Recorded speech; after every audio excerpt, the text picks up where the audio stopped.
Watch this if you want to save your livestock and a lot of money, because what I'm about to explain isn't about predators outside your fence.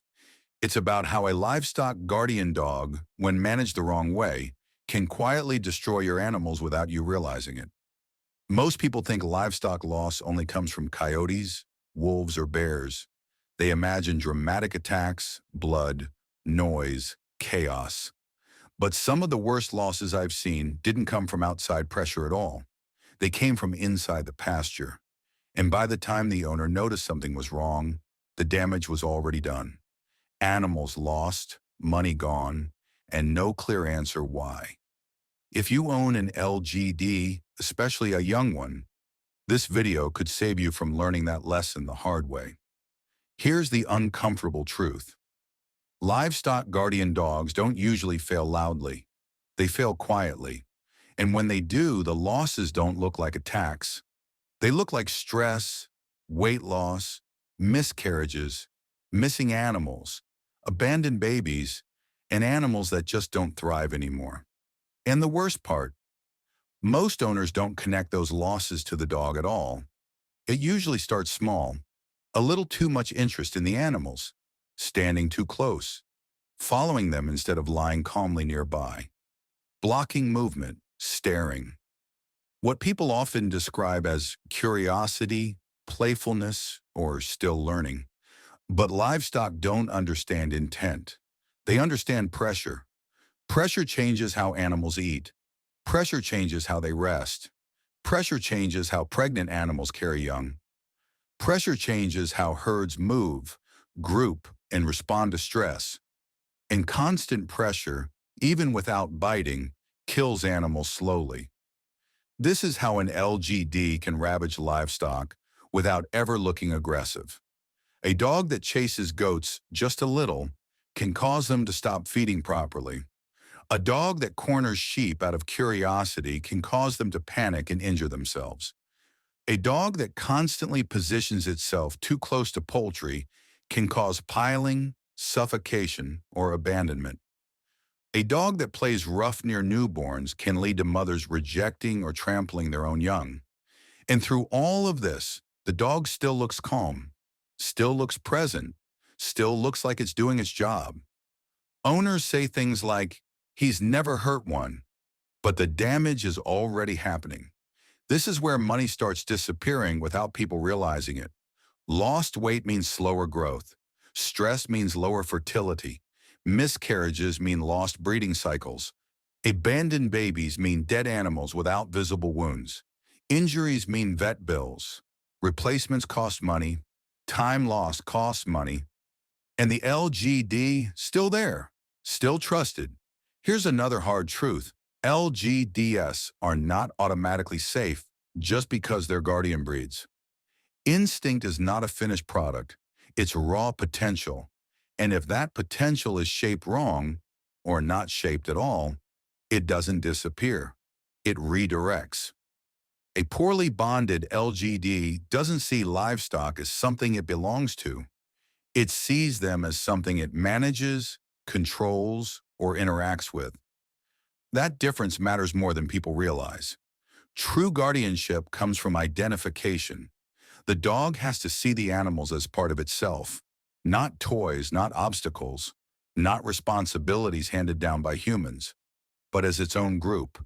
And that only forms through time, proximity, routine, and clarity. When owners rush the process, too much freedom too early, too much human bonding, too much play, too little structure, the dog never fully switches into guardian mode. It stays in an in-between state, and that's the most dangerous place an LGD can be. Because a confused LGD doesn't disengage, it interferes. This is when you start seeing livestock behavior change before you see physical loss. Animals get jumpy, they bunch tightly, they stop spreading out to graze. Mothers isolate or become defensive. Herds move differently. You might notice animals avoiding certain areas of the pasture, not because of predators, but because of pressure from the dog. And most people misread this as normal farm stress. But stress compounds. and predators notice stress. This is another layer people miss.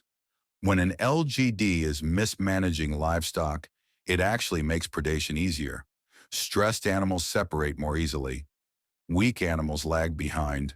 Herds fracture. And predators don't need to fight a guardian when the system is already breaking down from the inside. So now you're losing animals in two directions: internal pressure and external testing. And the dog still looks like it's on duty. This is why some farms lose animals slowly over months instead of all at once. One goat here, a lamb there, a few chickens gone. Nothing dramatic enough to trigger panic, just enough to drain money and morale. And then one day the owner says, "I don't understand. I have an LGD." Here's what almost always went wrong. The dog was never taught how to be a guardian. It was only expected to be one. LGDs need boundaries more than they need freedom. They need clarity more than they need affection.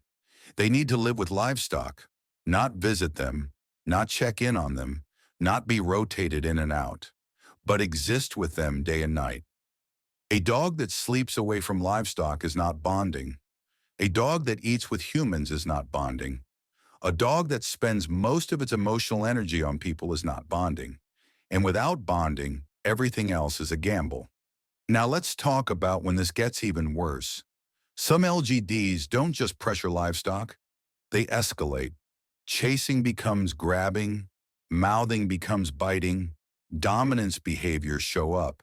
And because the dog is large and confident, the damage accelerates quickly. At this stage, people often say, "It came out of nowhere." It didn't.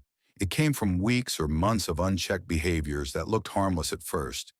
And by the time it becomes obvious, you're not fixing behavior anymore. You're managing damage. This is why early correction matters. Calm correction, immediate correction, not emotional, not angry, not delayed. LGDs evaluate outcomes. They learn through cause and effect. If pressure on livestock is allowed, repeated, or ignored, the dog learns that it's acceptable. And once a dog learns that, reversing it becomes much harder. Here's the part that needs to be said clearly. Not every LGD should have full access to livestock right away. Freedom is earned, trust is built, responsibility is layered in gradually.